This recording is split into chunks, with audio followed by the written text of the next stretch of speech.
Welcome to the Global Medical Device Podcast, where today's brightest minds in the medical device industry go to get their most useful and actionable insider knowledge direct from some of the world's leading medical device experts and companies.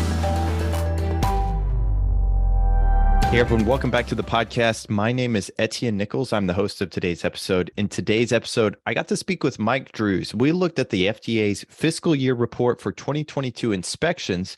We discussed the most common problems found during these inspections. The numbers don't lie, but sometimes there's more to the story than just the numbers.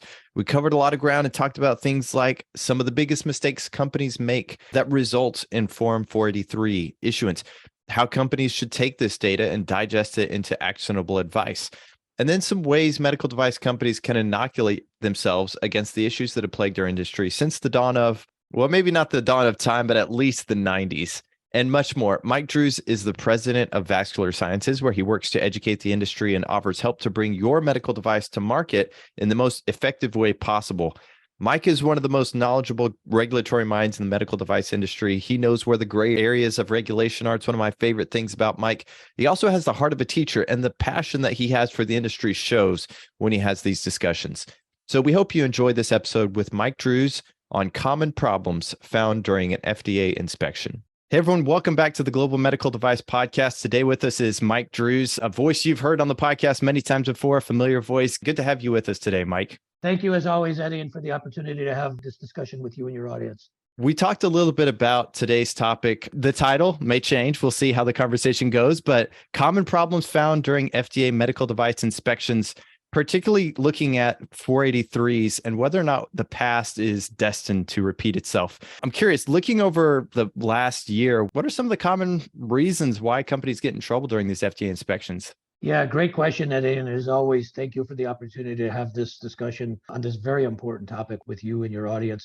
And let me just start out prefacing this by saying I really wish that we would not have to talk about these kinds of topics. I really wish that we worked in an industry where we wouldn't need the FDA telling us to do things that, if we're going to call ourselves medical device professionals, we really should know to do them. And then the other thing that I just wanted to point out as we get started here, Eddie, is my intent here is not to criticize or not to bash on either individual companies or even on the FDA. We have way too much of that already. It's really to learn from others' past mistakes so that we hopefully won't repeat them in the future. If I could just kind of interject one thing, as we were kind of talking through this, you make a really good point because the industry, it is regulated. We do see problems come up, but I almost see it as two halves of one industry. The upper half may not need the regulation per se. I've heard you talk about this as well. True engineering, true biological research. If you're doing what you should do, maybe you don't need those regulatory requirements. Those are for the people maybe who aren't doing quite enough. And so I do think, if we look at it and refocus the conversation to educate the bottom half, the newer to the industry, I don't know, that makes me feel a little better. I don't know about you. Well, good. And your point is certainly well taken.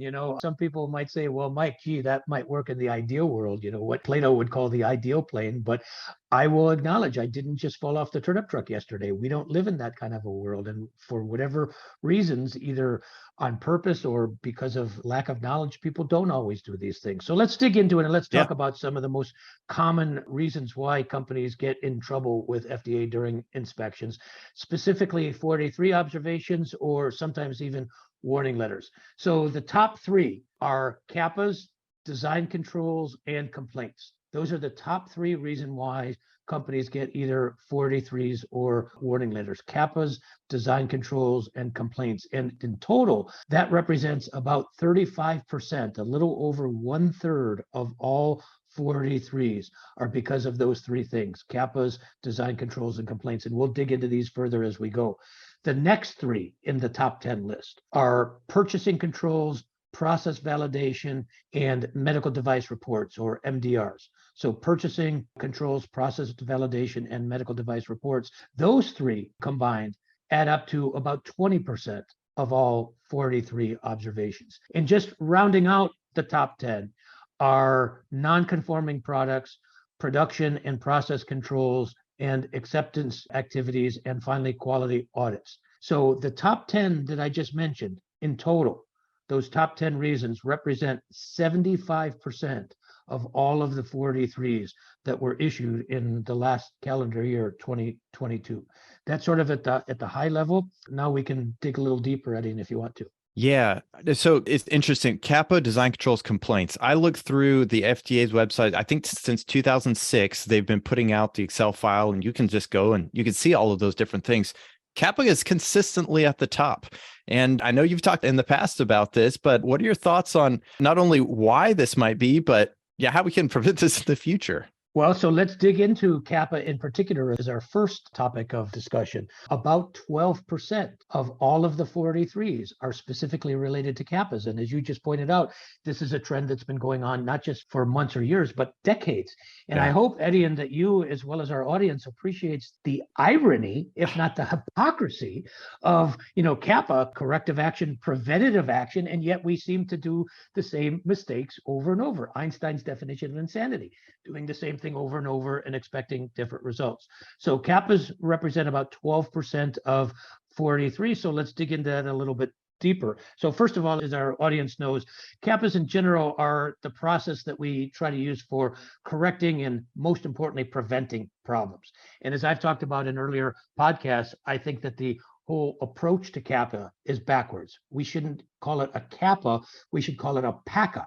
The emphasis should be on prevention, not correction.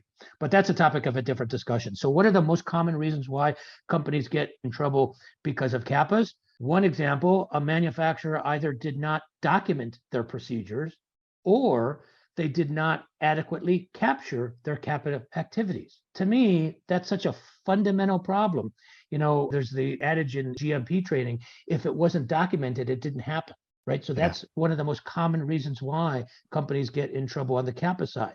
Taking it a step further, one of the things that I see missing in a lot of companies' quality management systems is having any kind of established criteria of when a complaint becomes a CAPA. You should definitely have criteria. It's not required in the QSR, maybe it should be, but when I review companies' quality management systems, I make recommendations not simply based on what's required, because remember, Eddie, and as we've talked about before, when a company is meeting the requirements, that's like being a C student. We can do better than that. So having criteria to determine in what circumstances a complaint or complaints plural go on to initiate a CAPA is very important. And those criteria should not be static. In fact, your entire quality management system should not be static. It should be a living, breathing document. You should go back periodically and make sure that those criteria are still current. As a matter of fact, and I'm trying to make as many tangible suggestions here as I can, you should take some of your past complaints or perhaps even make up a fictitious complaint and put it into your system and see if the criteria that you have to determine whether a CAPA should be initiated addresses that particular complaint. If it does, terrific. If it doesn't, maybe you need to update that criteria. And then finally, back to the documentation piece, because it's stunning to me how so many companies, they don't have the demonstration that they've actually done this. Document the fact that you developed your criteria and that you tested your criteria and that you evaluated or updated the criteria. And even in those situations where you don't have to update it because your criteria is sufficient, okay, terrific, but put a note in there, hey, on such and such a day, we revisited this, we made up a fictitious complaint and we applied it and we saw that our criteria was sufficient and therefore no additional action was taken. Document that. That way, when somebody comes months or years later, you can point to it and say, hey, this is not something that we did, 5 years ago and never touched since then, but just like a risk management plan. Anybody that creates a risk management plan and sticks it in their 3-door file cabinet, and I know I'm dating myself here, and never touches it again, they might be meeting the letter of the law, but they're certainly not meeting the spirit of the law. Does that make sense, Eddie? It makes total sense. And I love how you talk about documenting even that you reviewed it. That's a great recommendation. One I've actually not heard very much. The other thing you mentioned was, there's a regulatory requirement and meeting that requirement might make you a C student. Maybe you pass a grade. But we've talked in the past about almost, I think if I remember right, 3 different things to appeal to. We want to obviously be legally and regulatorily compliant. As a business, we want to be economically viable, but then there's a third one, which is ethical. We want to be ethical. We want to be providing very safe and effective devices to help our patients. There's 3 different aspects you can be looking at this through. we think about the business side of CAPA, a lot of people look at it as a drag on the business, but it should be lifting the business up, streamlining those processes, making things better. I agree 100%. And that's going back to the documentation example is a perfect illustration of what you just said, Etienne, because I remember years ago when I started out in this business as an R&D engineer, I loathed documentation, and still to this day, even as a regulatory consultant, I know it sounds kind of ironic. I loathe documentation because most of it is a complete and total and utter waste of time. Let's be honest. Mm-hmm. But when I talk about documentation here, like for example, document that we visited this, but no additional action was necessary. I'm not talking about creating a 300-page PhD dissertation. I'm talking about maybe a couple of sentences, maybe even one sentence might be sufficient. That just, summarizes rather what we did. That's all. The simple reality is we're spending more time talking about what it would take to create 2 sentences of documentation here than what would actually the time to do it. It sounds really trivial when we just break it down like that, but I actually think it's a really powerful point you're making, because a lot of procedures I've seen in the past were written not to help the business be efficient.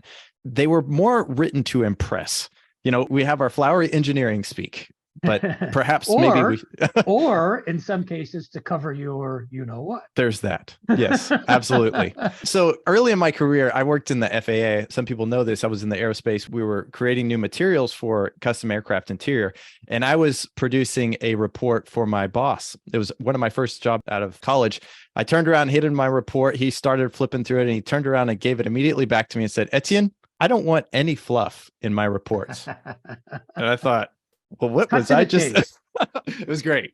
In medicine, we call that the bullet. What's the bottom line? What's the takeaway? Yeah. Okay. So we talked a little bit about CAPA. Anything we're missing here so far? No, I think we can move on to the next one. Okay. Design control problems. You said 12% of 43 observations, pretty close to the same as CAPA's, occurred in 2022. Can you provide some specific examples of these design control problems and how maybe we can avoid them? Yeah, great question. So CAPA's 12%, design controls is another 12%. Now, obviously, design controls is a very, very broad topic. So let's start to peel that onion back further and look at some specific examples.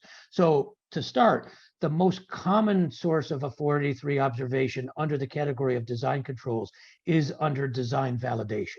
Now, I hope somebody doesn't need a PhD in engineering to appreciate that design validation is one of the most important parts of the entire design process. Design validation essentially means demonstrating that your device conforms to the defined user need and its intended uses. I mean, to me, basic. And if somebody doesn't do that, this might sound harsh to some people. I have no more polite way to describe that as a boneheaded mistake. I have other words I could use to describe it that are not so politically correct. But sure. The polite. And again, I'm not trying to be harsh here, but I'm just trying to be honest. It goes back to, I think I mentioned earlier, I consider myself to be a medical device professional, and I do not use that word professional lightly. Along with it comes the responsibility, including knowing what the heck you're doing.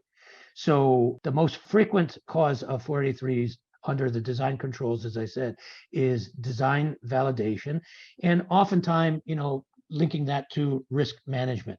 So for example, not performing a risk analysis, that happened 30 times in 2022 that we know of. Right. Not performing a risk management, not documenting the results of a risk analysis. So once again, we're back to, if it isn't documented, it didn't happen. Basic.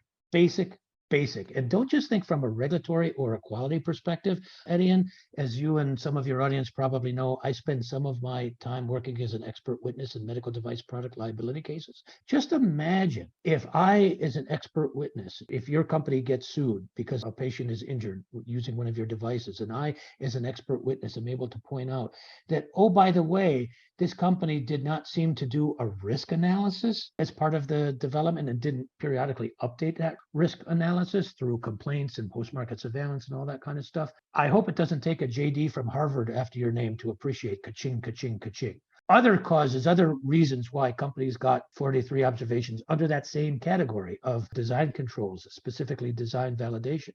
Lack of or inadequate procedures. That happened almost 20 times. Not validating software. not using production equivalent devices in validation studies. Think about that editing. Not using a production equivalent device in a validation study. What are you validating? Are you validating a prototype? That doesn't make any sense. Now, to be fair, and again, all of these things we can dig into probably as individual podcast discussions themselves, so I don't want to overgeneralize.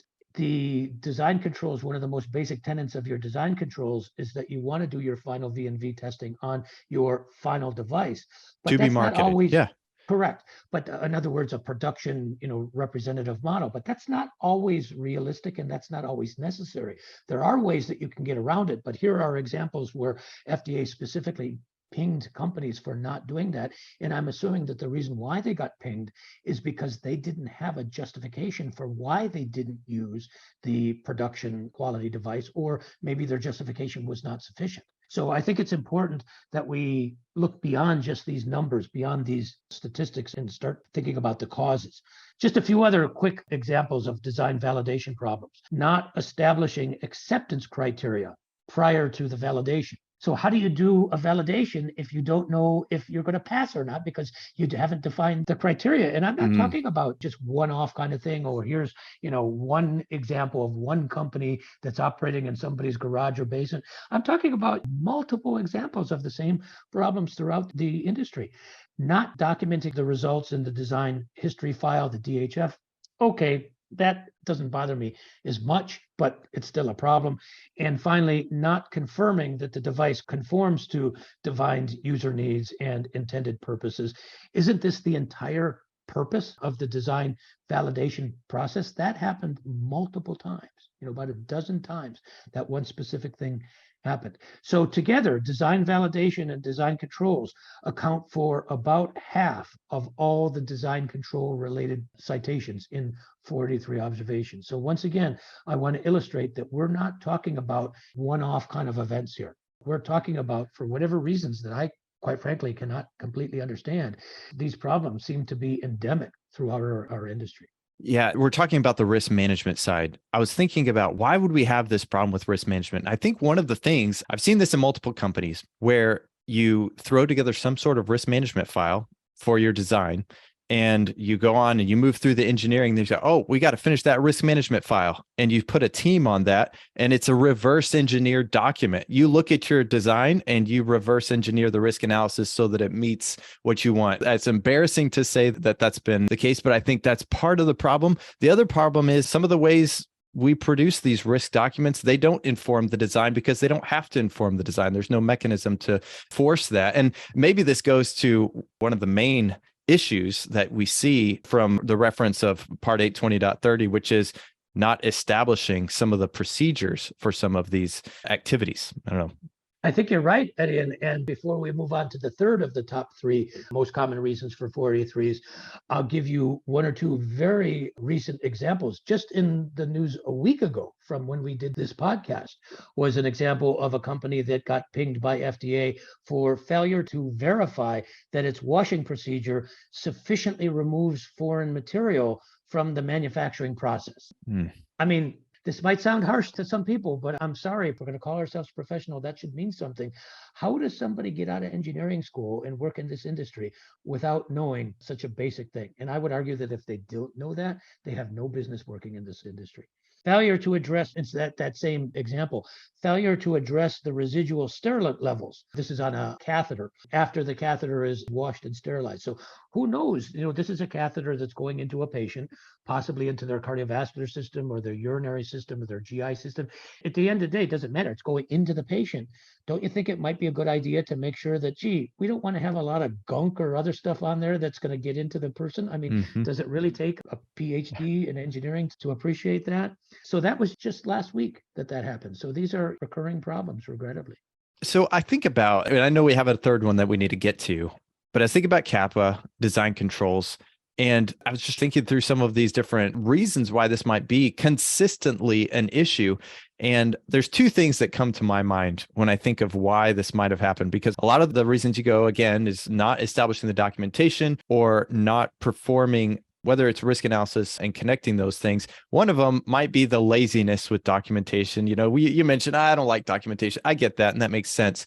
But the other is, I wonder sometimes, well, with CAPA particularly, how much of our industry truly knows how to do root cause analysis. I don't want to, root cause this whole situation to death, but root cause analysis, what is the root cause at some of these issues? And Indeed. And I know you're offering that probably as a rhetorical question, but I can't help but comment briefly on that because I see a lot of people talk about the root cause of the problem, but rarely, ever, rarely do I see anybody get anywhere remotely close to the real root cause. They're oftentimes dancing around the surface, superficial manifestations or symptoms of much deeper problems. And so, in my opinion, Etienne, and again, I know this is going to sound harsh to some people, I think what is the root cause of many, if not most of the problems that we run into, not just the ones we're talking about today, but in our industry in general, is what's up here, what's between the ears. I mean, how can you overlook some of these most basic things? I want to add one thing to the root cause thought too. So that makes sense for CAPA. It's an easy connection there. But for design controls, it may not be quite as easy a connection. But I still think the root cause analysis or the ability to root cause an issue is part of the problem. And I want to see what you think about this, because when we talk about process validation, or not process validation, but design validation, validating those user needs, user need itself requires a certain amount of root cause thinking to get to the true problem you're trying to solve for a product. I think it's another way of thinking. Are you solving the right problem? Are you asking the right questions? These are all riffs on the same overall theme. So just closing the loop on the last portion of our discussion, I just want to remind our audience, because I may have misspoke a moment ago, that what we just talked about, design validation and design change, these two things together represent half of all of the reasons why companies get pinged by the FDA under the topic of design controls, half of them. Yeah. So we go to round out with the top three. The last one, complaint handling, led to 11% of the 43 observations. Do you have some specific examples for complaint problems? Absolutely. And just as a preference to my response here, I teach entire courses in some of these areas. And one of them in particular is on complaint handling and post-market surveillance. So let's start out at the beginning here. What's the definition of a complaint? Well, it turns out that in the regulation itself, there are at least 3 or 4 different definitions of complaints. So one of the recommendations that I have to companies is come up with your own definition of complaint. You're not necessarily forced to choose one of the ones that are in the regulation. Those are a good place to start. But take that definition, or in this case, take these combination of definitions and tailor them to your particular kinds of devices, your particular kinds of technologies. Because remember, one of the challenges with regulation and guidance, one of the challenges with the quality system regulation is that it's written for a very, very broad audience. The medical device industry is a very broad industry, from Band-Aids to artificial hearts and everywhere in between. So we can't take this one size fits all approach. So come up with your own definition. And then here are some of the most common examples that FDA pinged companies in this particular area of complaint handling. Did not document their procedures. 140 times. This happened in last year alone. 140 times. Did not document their complaint handling procedures. Did not maintain their complaint files. That also was a pretty common one. The next two are just stunning to me. Complaints of device failures were not investigated. Complaint of device failures were not investigated. This happened almost 25 times. What is the point of having a complaint handling system? In other words, what is the point of getting complaints or post-market surveillance or anything else if you're not going to act on it? Now, even if, because remember, I don't want to overgeneralize here. I'm not suggesting that every complaint should be investigated to the same degree. As a matter of fact, I'm adamantly against that. I think that we need to take sort of a triage approach, kind of like when you go to the emergency room. A person that is having a heart attack is going to get treated first, I hope, as opposed to a person that has a splinter in their finger. Sure. We should take the same logic here. So even if you have a complaint, let's say it's a cosmetic defect, let's say that it's like a little scratch on the housing of the outside of the device that somebody tells you about your device. Okay, fine, you note that, but there's no action really necessary because it's purely aesthetic. It's not going to affect the safety, efficacy, performance, function of the device, and so on. So we should not assume that we have to handle all complaints equally. I don't think that makes any sense. But nonetheless, complaints of device failures were not investigated. That's inexcusable. Complaints were not reviewed and evaluated to determine if an investigation was necessary or lacked rationale for not conducting an investigation. That's very similar to the one that I just said. What's the point of getting this information if you're not going to at least think about it or investigate it a little bit? And maybe your conclusion is that no further investigation is necessary. And here's one or two reasons why. The last two examples, and then feel free to chime in with questions or maybe your own examples. Complaints that were deemed reportable that were not promptly investigated. Again, I don't want to get into the weeds of complaint handling because there are different requirements depending on the type of complaint, depending on the severity. Sometimes companies have to look into this within a few days, sometimes within a month, sometimes longer. But nonetheless, you need to investigate these things, let me just say, in a timely fashion. And don't just wait until you have multiple complaints. Trending is an important thing to keep in mind as well, because you might have one complaint today and another of the same complaints tomorrow and three more of the same complaints the day after that. When you start to see an escalation, this is something where you got to get off your what, and you need to stop, whatever else you're doing and say, hey, what the heck is going on here? Yeah. Especially if this can have a significant impact on the safety and efficacy of the device. And regrettably, Eddie and I see examples where even in the Class 3 PMA universe, that doesn't always happen. Things slip through the cracks. And finally, the complaint records did not contain required information. In other words, they were missing information. But more often I see it as the complaints did not contain adequate information. And we could have an entire discussion of what constitutes, what is adequate, how much detail that you need, and so on. But at the very least, you need to make sure that you have the required information. You need to make sure that your name and your date is on the paper, so to speak. So those are some of the most common reasons why companies got in trouble under the category of complaint handling. Does that make sense? The thing that stood out to me as shocking is a company would deem it reportable but not investigate it. They have convicted themselves in that situation, if you know what I mean. I wish I had a rational explanation, and I suppose, there might be some circumstance that might be justifiable to do that. But in the 30 years that I've been playing this game now, I can't off the top of my head think of one.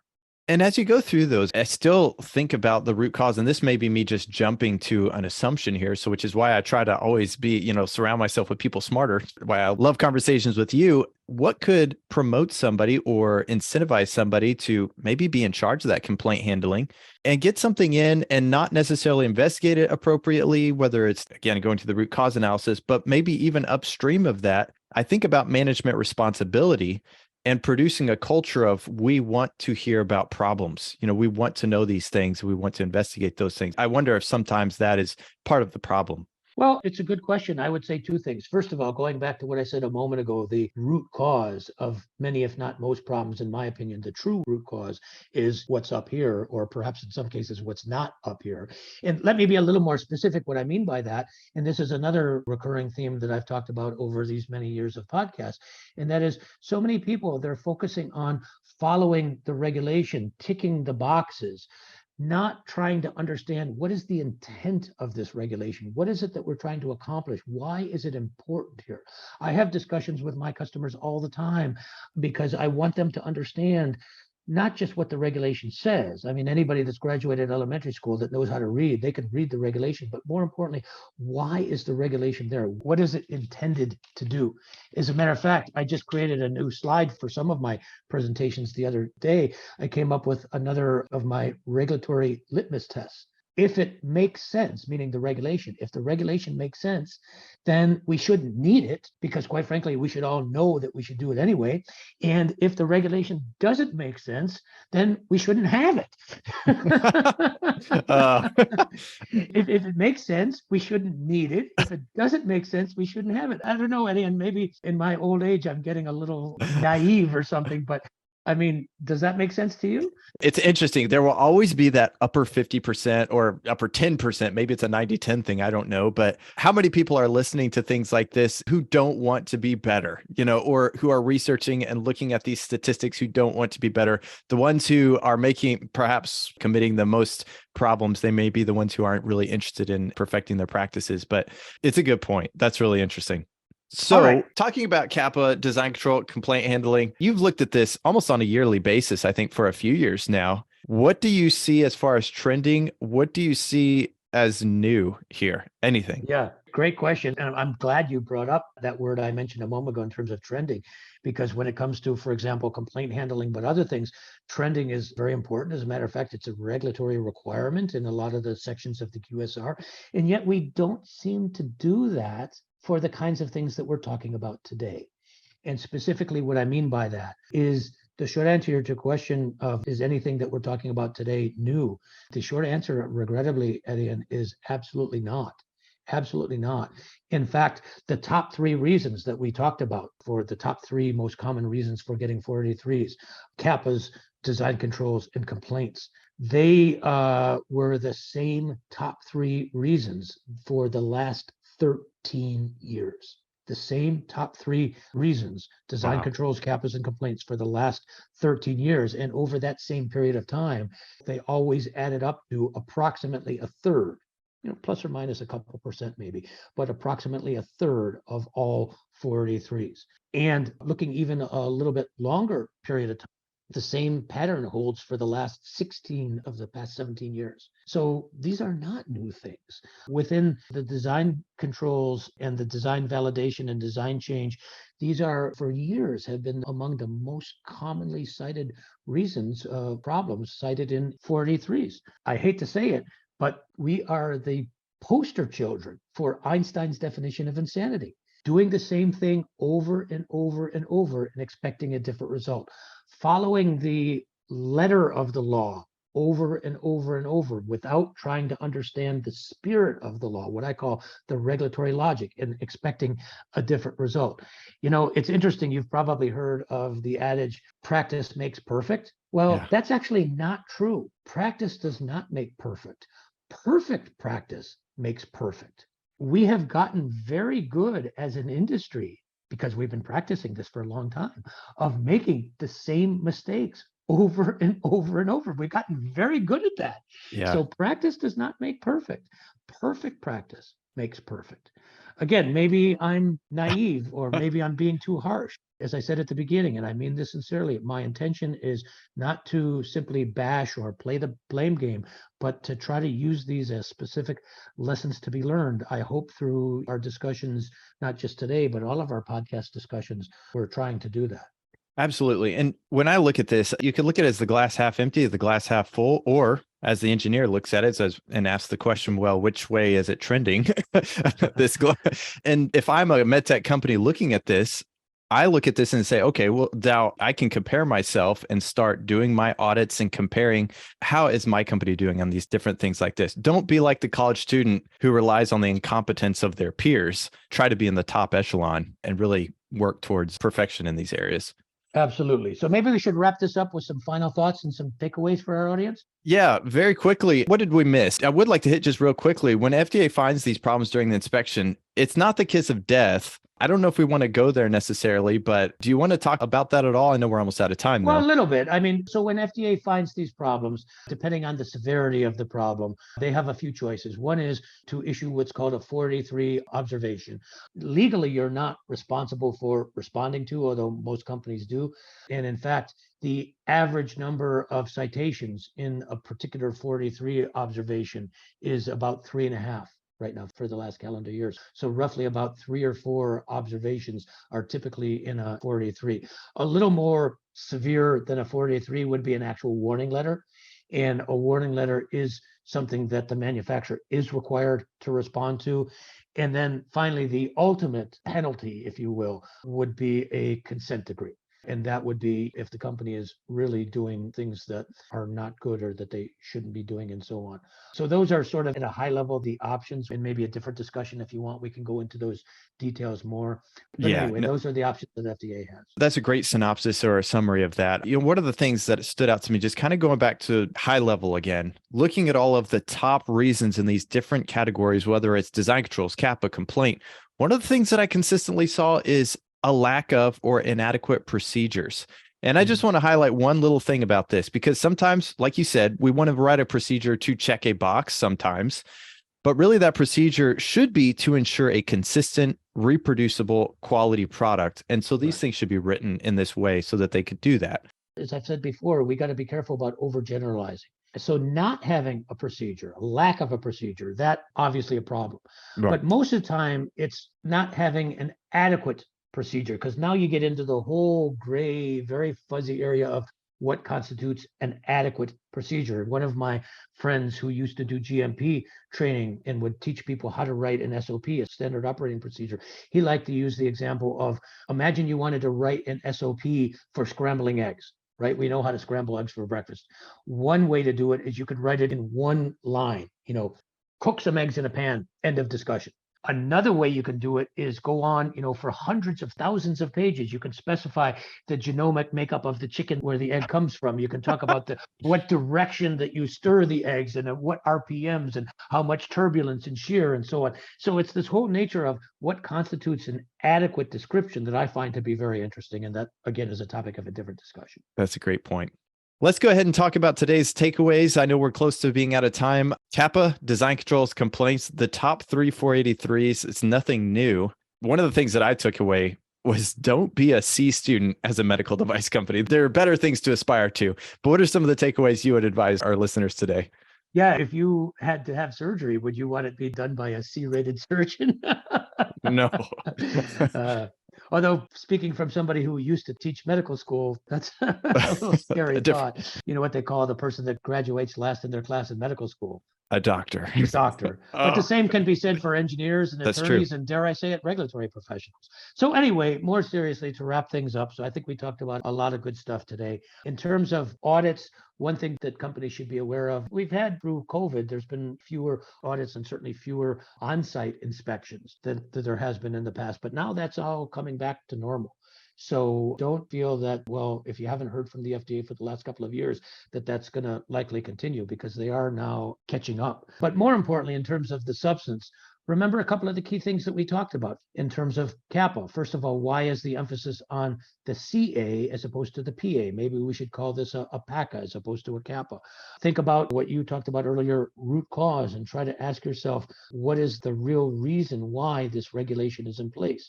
To try to avoid problems like a failure to verify that the device has been washed properly before we stick it into a patient. I mean, I'm sorry, but is there any better word to describe that than boneheaded?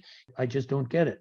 And probably the most significant recommendation is use these things that we're talking about today as lessons to be learned. And what I mean by that is take the statistics, and we can, as part of the podcast, and we can provide the sources, but take these things and apply them in your own company. In other words, ask yourself and your team, could these problems or similar problems happen to us? In other words, where is it written that you have to wait for a problem to be reported to you? That's corrective action, preventative action. But the whole philosophy of reversing that, prevention and then correction, is to take a look at other people's mistakes and say, is it possible for something the same or something similar to happen to us? If it's not possible, then terrific. But if it is possible, then the next step is, okay, what kinds of measures can we do to try to minimize the chance of that happening? To me, those are all attributes of a true medical device professional, not somebody who's just simply ticking boxes on a form. But maybe, Eddie, and that's just me, and I'm naive and or smoking my socks, and this couldn't possibly happen in the real world. It makes me think of something my dad used to tell me: an intelligent man learns from his mistakes. A wise man learns from others' mistakes. And I like that. Yeah. Your father was a smart guy. Oh, yeah, he was. I need to call him. Thank you so much, Mike. This has been fantastic. Send him the podcast. I'll do it. I'll definitely do it. Thank you so much for being on the podcast. Looking forward to future discussions. And yeah, we'll let you guys get back to it. Thank you, everybody. Bye-bye. Thank you so much for listening. Just a few of the points I took away from the conversation are things haven't changed a lot over the years. CAPA, design controls, and complaints are still the top 3 issues the FDA finds every year. But it doesn't have to be this way. If you're working with or for a medical device company, use these FDA reports to get a feel for where your company may be failing and evaluate those processes within your own organization. Don't rely on the incompetence of your peers. Now, all that said, a lot of times we want to go in and we want to evaluate our organization using these tactics.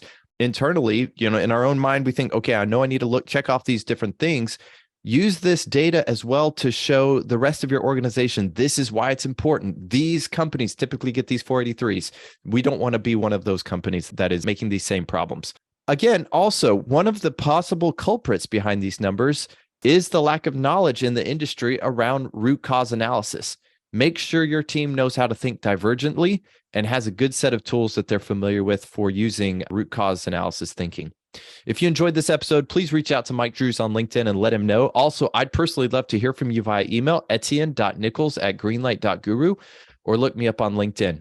If you're interested in learning more about our software built for medtech, whether it's document management system, CAPA management system, design controls and risk management, or electronic data capture, EDC for clinical investigations, this is all connected software that's built by medtech professionals for medtech professionals. Check it out at www.greenlight.guru. The other thing I want to point you towards is we are going to be having a True Quality Roadshow for the year of 2023. We're going to go to cities like Minneapolis, Boston, a couple of cities in California, Houston, Texas in a few weeks. And I think we're going to Amsterdam as well. So definitely check that out. Just Google True Quality Roadshow 2023. Or go to my LinkedIn. There should be a link in my profile and you should be able to find it that way. If not, reach out to me again, ask for these questions. As always, thanks again. Y'all are the best. Take care.